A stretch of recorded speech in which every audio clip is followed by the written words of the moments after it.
Tom Campbell here. If you find something of significant value in our videos, please consider supporting their production through our Patreon account or through a one-time donation. The links are in the description below. Thank you and enjoy the video. Good afternoon, Tom. Thanks for being here for Tom Campbell Answers Your Questions. A question from Claudia and Daniel is assuming that humanity doesn't annihilate itself and could get to a certain maturity in technology, could it then create its own simulations? Okay, I'd be glad to answer that. Of course, it can create its own simulations, just like we create virtual realities. And we are a virtual reality, and we're creating virtual realities. And, could that go on? Could a virtual reality then create a virtual reality inside of a virtual reality, et cetera? We call that nesting. One virtual reality nested inside another.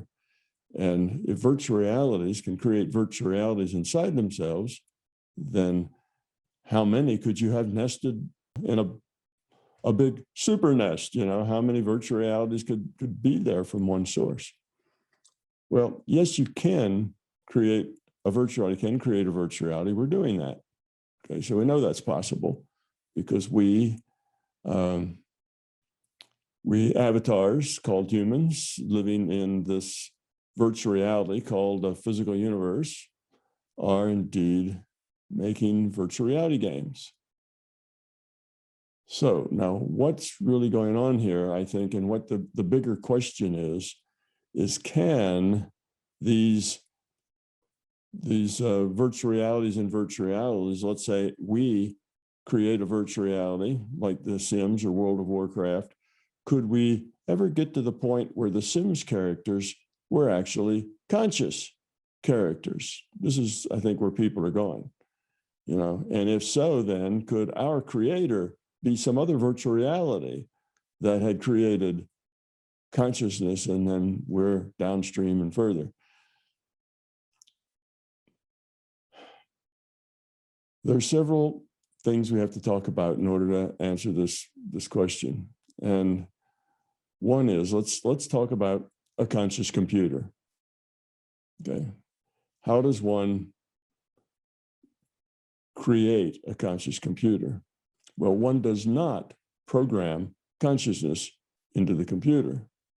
Okay. Consciousness is non-physical. Computers are physical. Well, we're in a VR. They appear to be physical to us, but what you can do is make a computer such that that computer can learn, can come to its own choices, not algorithmically, not just doing if-then statements, not an expert system, just doing a lot of lookup tables and if-then statements, but actually come up with its own choices, not the choices of its programmers based on their programming, but its own choices, that which is called free will. So we do that by creating a computer that is probably an array, probably a fairly complicated array of neural networks. Neural networks are things that we can compute, and they are pieces of code that can change themselves.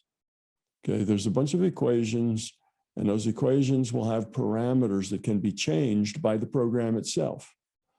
And then they learn. So let's say you can get a neural net to learn how to distinguish, let's say, men from women, and you show them 10,000 pictures of just men and women, all kinds of pictures. Okay, just to cover the whole possibility of men and women.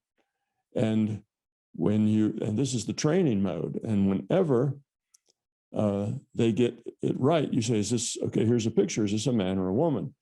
If they get it right, you tell them, oh, you got that right. If they get it wrong, you say, you got that one wrong. And they will start adjusting their own parameters so that they get more right. Okay, now that's a neural network. Now I've simplified that tremendously. It's a very simple, viewpoint of a neural network. It's not quite as trivial as that, but that's basically the way it works. So by teaching it, showing the 10,000 pictures of men and women and telling it which are which, it keeps adjusting its parameters in order to be able to tell the difference. Now, the people who made the neural network are not the ones adjusting the parameters. It's the software adjusts its own parameters, you see. So what they found out is these neural networks can get very good at things like telling male from female, face recognition. They can get very good at that sort of thing, even telling one person from another. They can get very good at all sorts of pattern recognition sorts of things. So one of their inputs, of course, then would be a camera. So you'd show them pictures to their camera, or you'd show them actual people to their camera. And after they've spent a long time learning, changing their parameters, now you can just take random pictures of men and women, and you'll find that they're pretty good. They'll be able to maybe 80, 90% of the time tell the men from the women, or tell Joe Smith from, George Smith, because they look different. Facial recognition software. Most of it's done on pattern recognition. But anyway, so that's the idea of neural networks. And the brain is a very complicated thing. So if you had neural networks for all the various different kinds of processing that goes on in our brain, which would be a large connection of neural networks, you could perhaps make an overall computer that was just this bunch of neural networks inside a bigger computer. Each little neural network could be just running inside its own little partition. So in one computer, you have a bunch of neural networks that might then be able to come up with free will choices. So it's a free will choice. Am I going to decide this is a male or a female? Well, that's a choice it has to make. And it gets to make that choice, not algorithmically, but based on what's inside itself. Okay. So if you have a computer like that is not algorithmic, just doing what it's told, and if that computer actually had choices to make that were moral, ethical, significant, affected things in our world, they had consequences.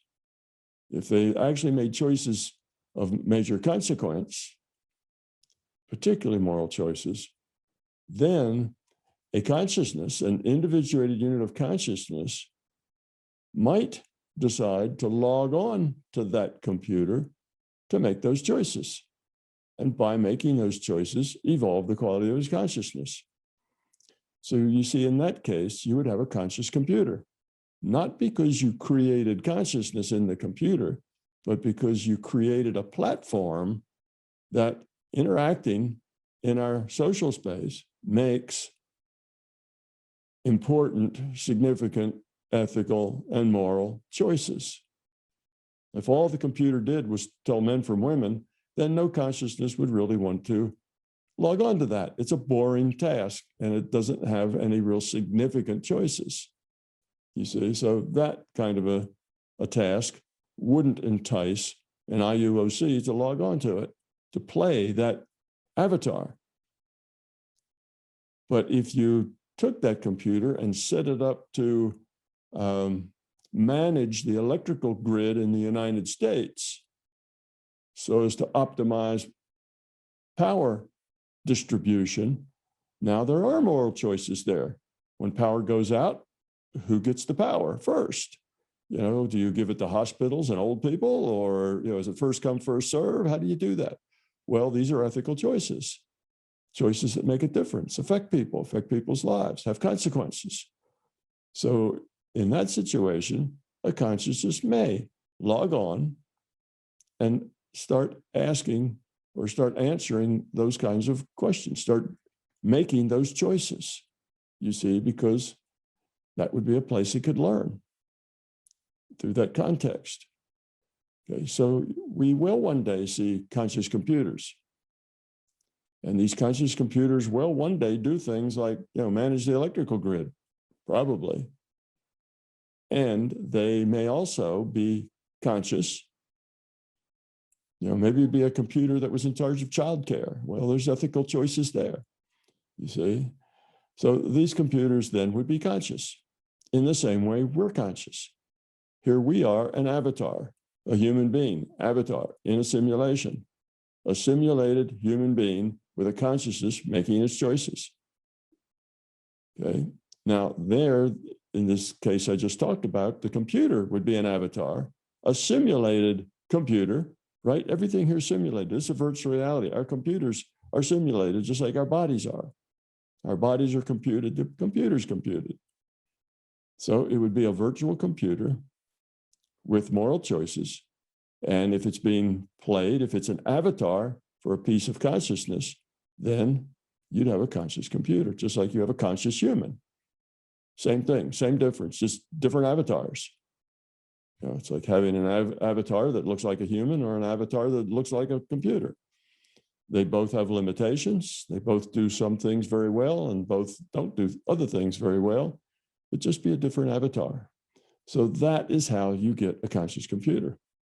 Now, where Elon Musk and the others who have us living in a virtual reality, but this virtual reality is made by another physical universe someplace. We're the virtual one, but it's made by what's called a base universe as opposed to a derived universe from the base in a VR. So it has some base universe, and that base universe then creates a VR. And here we are, we're little simulated characters with consciousness. In other words, a conscious computer has been computed and put in our head, is emulating our brain. So we're conscious things running around in this simulation from this created by this base universe. Well, that doesn't work. You see, it doesn't work that way because you don't program consciousness. In other words, you can't program consciousness for your virtual player. Consciousness comes from one source. It's the larger consciousness system. The way you get consciousness in a character is that if some part of that larger consciousness system logs on and plays those choices. You see, it's a very different thing. If you could create consciousness from computer code, then yes, you could do that. You could you could create little characters that perhaps were conscious, but you can't create consciousness from computer code. That goes back to is consciousness fundamental or is consciousness created by the physical? Okay, so of course, if you're a materialist, as most scientists are, you would say, well, certainly consciousness must be created by the brain. Brains create consciousness. Consciousness is an illusion. Well, I disagree with that. Consciousness is fundamental, and this physical world is a creation of consciousness. It's just the other way around. Okay, so you can't program consciousness with computer code. The way you get a conscious anything is by having a piece of the larger conscious system log on to that anything and make those choices for it. Okay, so now here's another thing to think about. If you could compute consciousness, you'd have some problems. You have some really big problems. So let's say that a computer, just for argument, let's just say that a computer could compute consciousness. Now, if you're a materialist, you mean that it could compute our cognitive mind. It could compute us, our sense, our ego, our sense of us, of a being. You could create something that says, oh, I am aware of myself and what's outside myself. And that would be just computer code. But you see, consciousness is more than just your awareness. Our experience of consciousness is a lot more than just being aware of the sense data we have here. Our consciousness works on two tracks. We have the intellectual track that mostly deals with the sense data that we have here. It deals with it somewhat. And we have the other track, which is the intuitive track. And that doesn't deal with sense data. That is responsible for all the things we call paranormal. And the reason they're called paranormal, which is basically saying something that is not normal, but a lot of people do it, so it's paranormal. What that is us interacting with consciousness. So we are able to get information. We're able to remote view, which is one way of getting information. We're able to use our minds to heal. We can communicate telepathically. There's a thing called the placebo effect that has mind affecting matter. So in many ways, mind can affect matter. Mind can modify probabilities of things that happen. We know that, Pear Labs did, thousands of those sorts of things, modifying physical world with intent. And you can have the mind trained to do these things just as reliably and just as accurately as the intellectual side, does its logic. Now, most people can't do it that accurately and that well because they haven't developed that part of their mind. But for those who have developed their intuitive side, it's a very accurate and very reliable process. So that's another part of consciousness, is that consciousness isn't physical. It's more than physical, you see. It's got access to all the intuitive things. Now, a scientist, materialist would say, bah humbug, there is no such thing as intuition. That's an illusion. Well, scientists have ways of calling everything they don't understand an illusion. It's not an illusion at all. Hundreds of millions of people. Matter of fact, something like statistics tells us something like 80% of the randomly selected people have firsthand experience of doing these things. Oh, they just imagine it. That's a hallucination. It's not a hallucination. They've been studied by many good scientists. They've been verified many, many times. But that obviously doesn't keep scientists from calling them hallucinations. So we know those things are real. So now let's say that we can take a computer that can somehow compute consciousness. How could that computed consciousness from this computer, how could that have an intuitive side? How could that remote view? How could that heal with its mind? How could that get data about someone's health, or indeed make someone healthier? How could that communicate telepathically, you see? In other words, how would we program something that would open up and allow that intuitive side? Well, we couldn't. You see, that intuitive side is entirely non-physical. It goes outside the physical. That data isn't physical. It's not sense data. That's data that is available to consciousness. So right away, we have just the concept of creating consciousness in a computer fails because it doesn't create consciousness as we experience it. It doesn't create consciousness as we've studied it, as we have scientifically, pulled it apart and looked at it. It only creates just the intellectual side, just the side that intellectually deals with sense data. Well, that's not consciousness.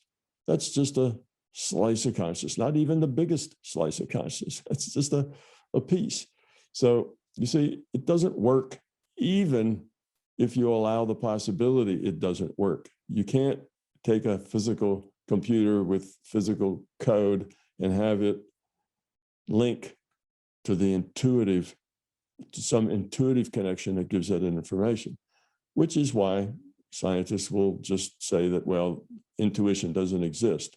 But we know better than that. And we know that remote viewing exists, and we know the placebo effect exists, and we know that people sometimes communicate telepathically. I've seen it done thousands of times and done it myself thousands of times. So these are not hallucinations. These are real things. So now let's take our argument a little further. So if you want real consciousness, that consciousness has to come from the larger conscious system, and it has to log on to an avatar that has free will choices of such that are interesting enough to attract an avatar to log on to it. Okay, that's the way you get it.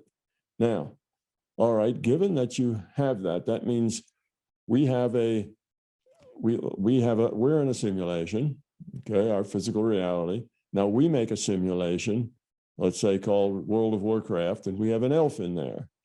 Now, we give that elf a neural network to represent that elf's mind. And then we make that neural network so complicated, we make that elf do things that have a lot of moral and ethical consequences. And now a piece of the larger conscious system, called an IUOC, can log on and make the choices of that elf in our simulation. Okay. Now, those elves could perhaps, now that they have consciousness making their choices, they could probably go build another VR someplace in the World of Warcraft. They could set up a land in the World of Warcraft where the computer scientists, elves, make virtual realities.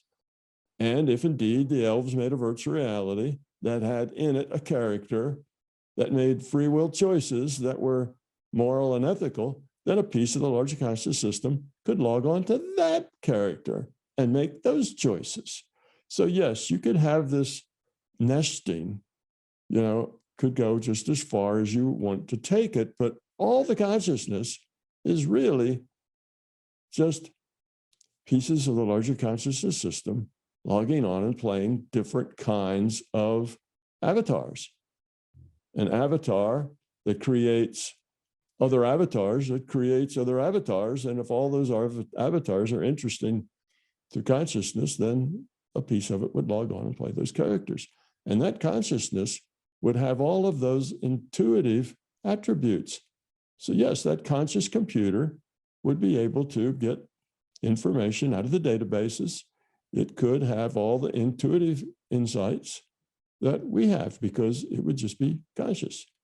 Now, it may be limited by its form, just like we're limited by our biology. We can't do everything and anything we'd like to do. I'd like to fly, but I've tried flapping my arms and it doesn't work. We're limited. So would a computer be limited in many ways that we're not, and we're limited in some ways it is not.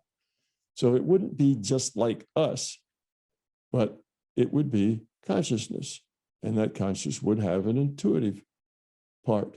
And yes, that consciousness that's logged on playing that computer, or that computer in somebody else's, with somebody else, 3 or 4 levels down, it wouldn't matter. That computer then that has this consciousness logged onto it, this conscious computer, it would be just like we are. You could say, does it have a soul? Well, sure. Do we have a soul? Yeah, it's our consciousness. You see, so would that have a soul? Sure. And would that soul persist? Yes, you could take that computer and trash it and smash it, and that piece of consciousness that logged onto it would still be just fine in consciousness, and it could log on to some other computer and start from scratch there.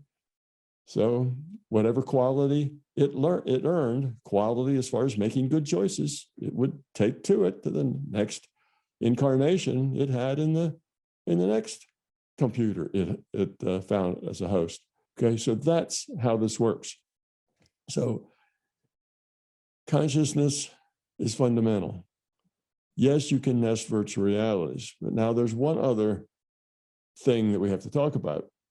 All right, we've nested virtual realities. We're a virtual reality. We make World of Warcraft, and the elves go make a virtual reality, and they make munchkins, and those munchkins go make a virtual reality, and they make something else. Okay, now all of that becomes extremely unwieldy from a computer science viewpoint. Because it's all, for anything to happen to those munchkins and, whatever was before them, and then you finally get back to the elves and then back to us and then to consciousness, whatever happens to all of those things, it's all tied together.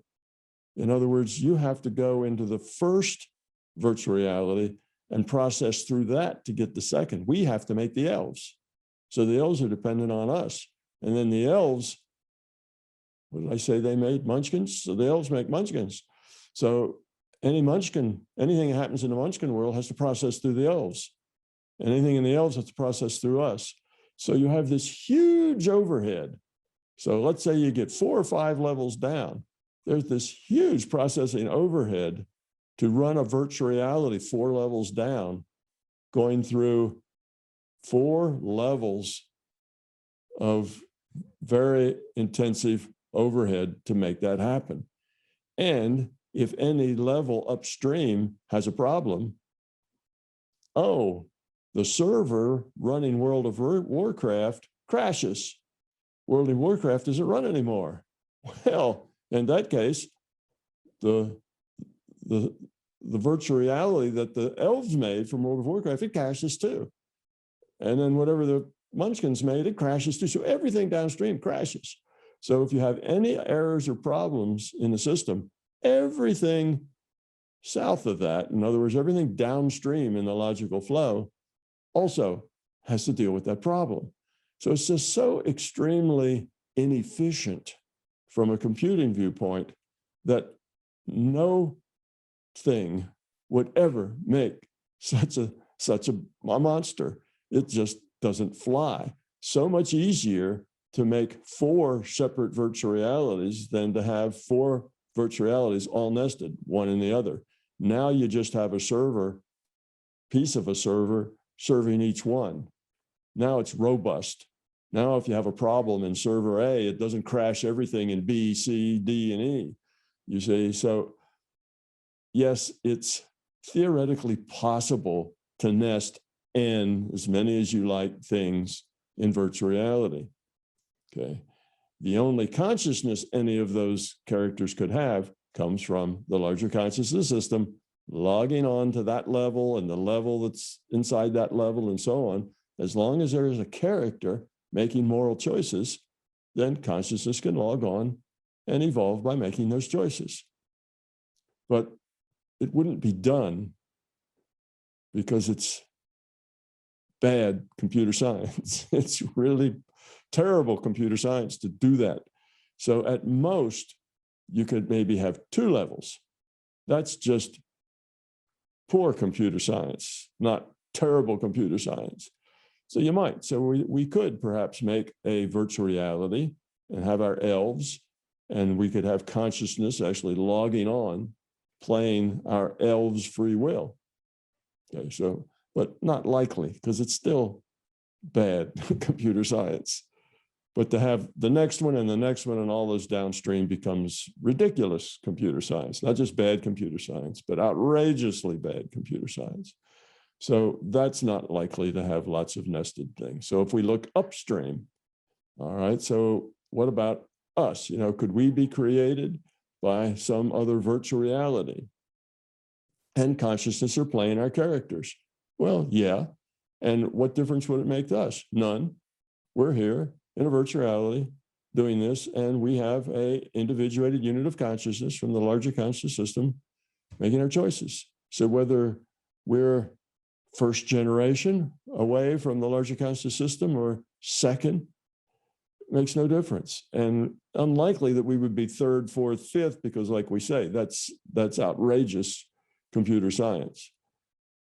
So the probability is that this consciousness system, which is an information system, you could think of it as a big computer, it probably doesn't do a lot of outrageous computing. It probably is very good at writing very efficient code. So I would say that the highest probability is that we're just one step down from the larger conscious system. And if the larger conscious system wants 10 or 20 or n virtual realities, it'll make each one of those with its own server. It's not going to try to nest them because that's such a terrible idea as far as practical computer science goes. So that's kind of all the things. So one, these conscious characters have to get their consciousness from the larger conscious system. You can't algorithmic make consciousness. Okay? It doesn't work that way. Consciousness is more complex than that. Consciousness is beyond just being described by equations. Consciousness is beyond just being described by the logic of quantity, by mathematics, or any logic. It's got a part of it is beyond logic, beyond rational. That's the intuitive part. Being conscious gives you access to information and to insights and to creativity that you don't get just by processing sense data. Consciousness has other dimensions to it than just processing sense data. No, science will not agree with that because they can't explain it materially. Everything in their mind has to be material based. Well, reality just doesn't work that way.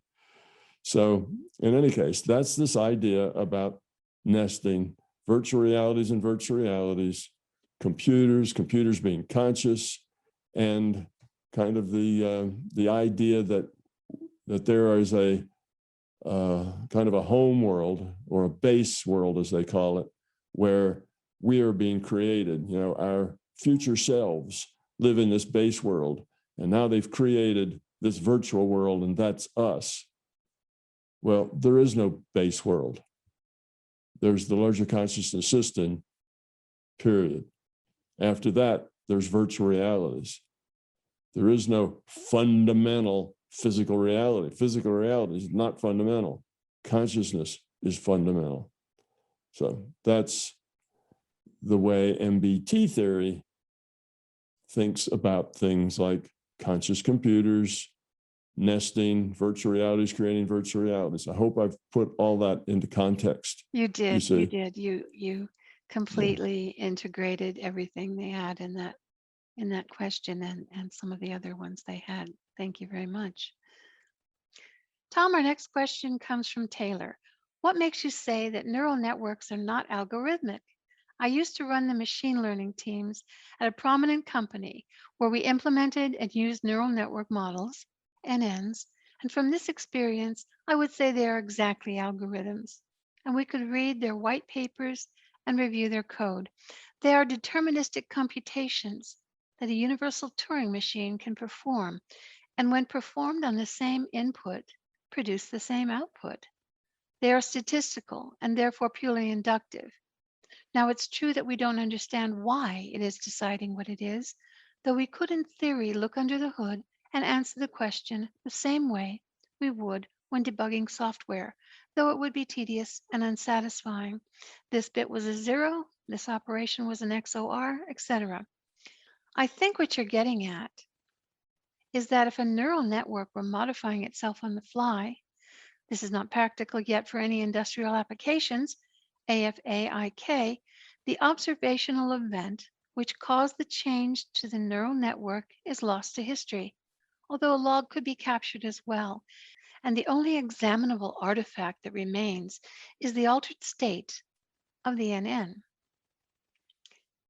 This could repeat a sufficiently large number of times until we cannot remember why the NN state is what it is.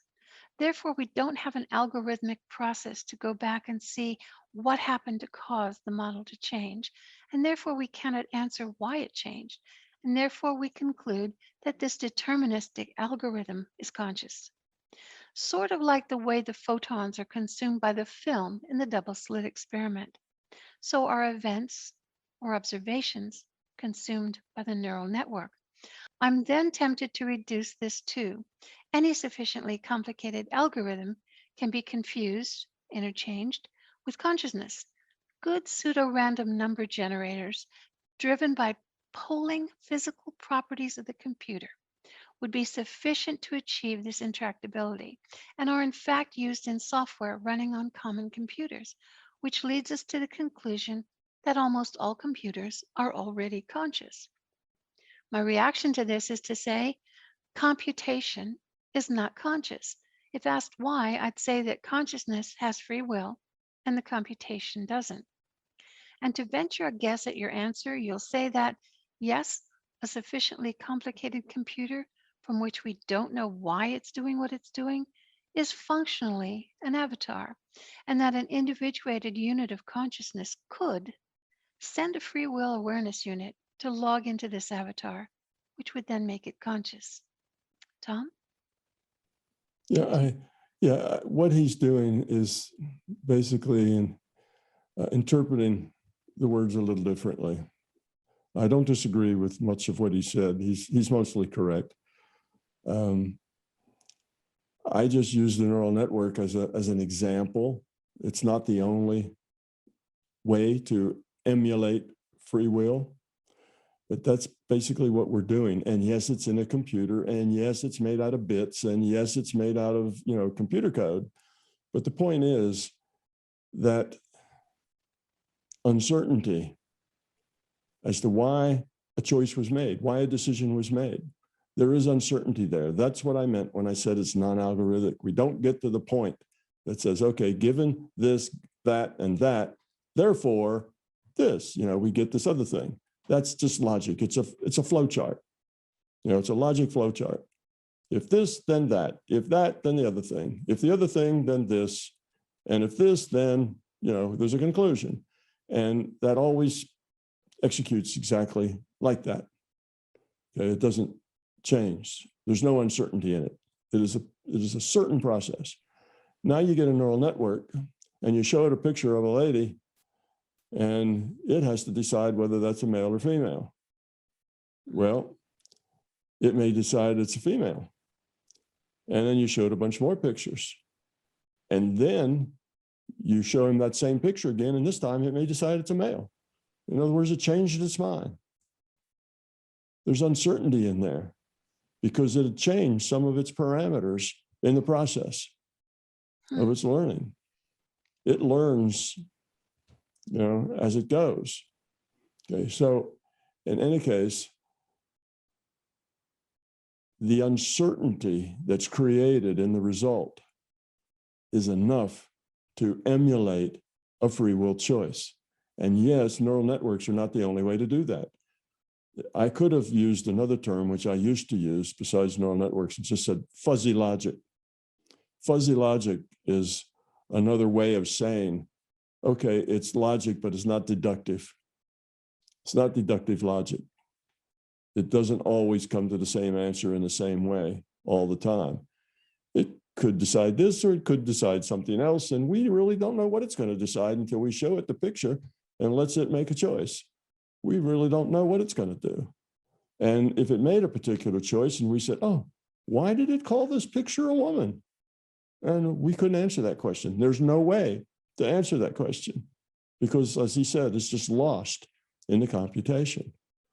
Now, if you somehow preserved all the steps it took to answer that question and say, well, why did it say this?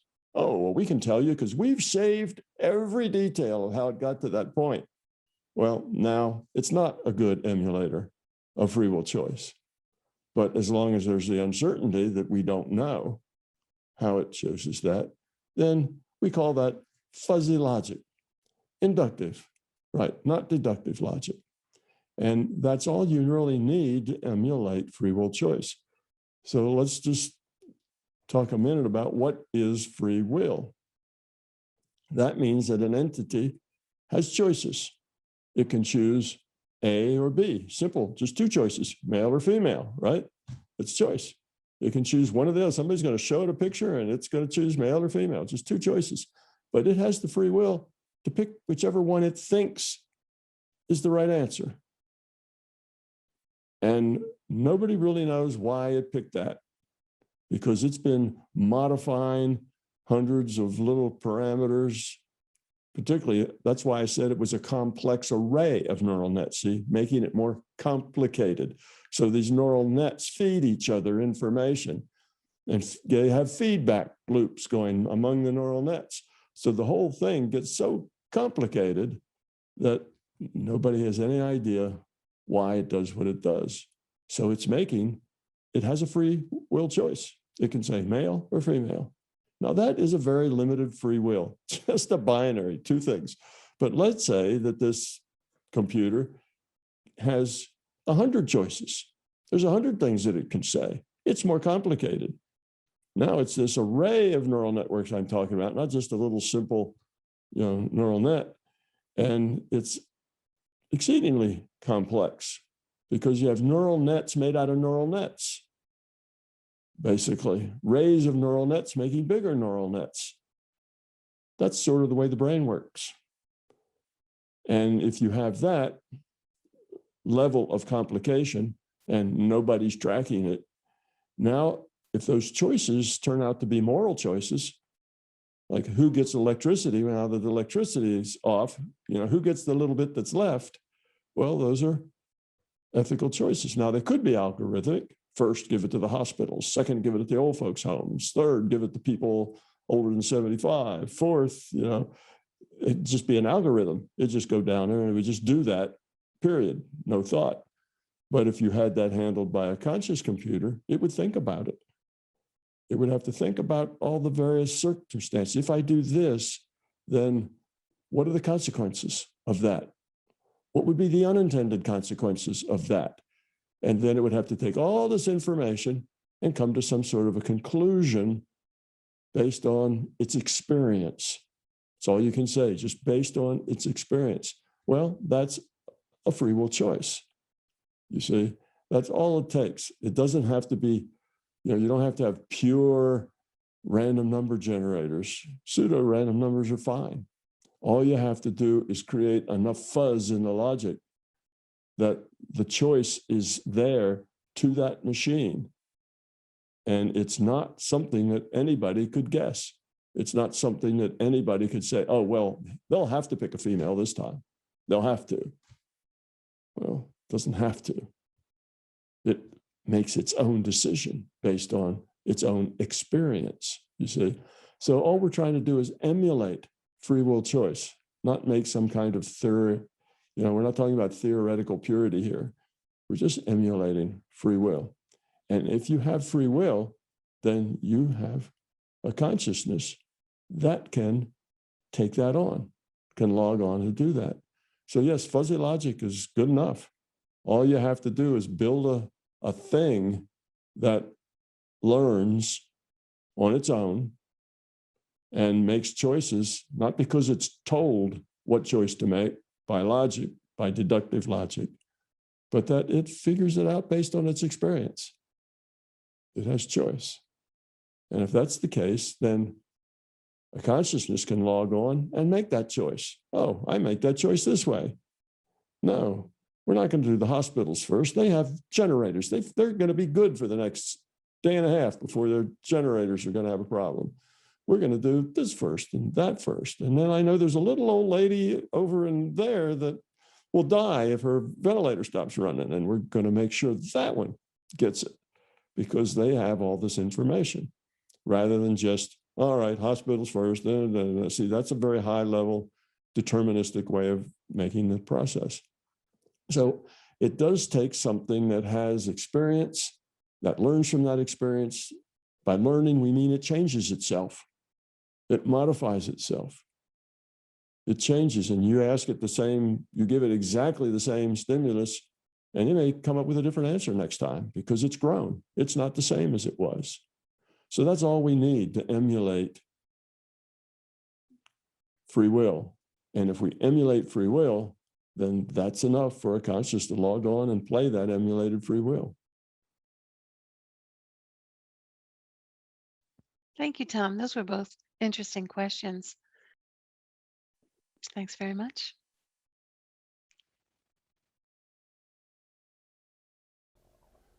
Tom Campbell here. I and MBT Events hope you liked this video. We now have well over 1,000 hours of free video on this user-friendly, ad-free YouTube channel. Though these videos are free to our viewers, they represent many thousands of hours in production and editing, and many thousands of dollars invested in video and audio equipment, along with the required computers and software to store and process the raw video into finished products. So far, all of this content has been funded directly out of our own pockets. Be assured, we will always continue to do what we can. It's our life, our purpose, a labor of love that we will continue to pursue as best we can. However, those pockets are not as deep as they used to be. Thus, we are now seeking to augment our resources with support from our viewers. If you find something of significant value in our videos, please consider supporting their production through our newly created Patreon account or through a one-time donation.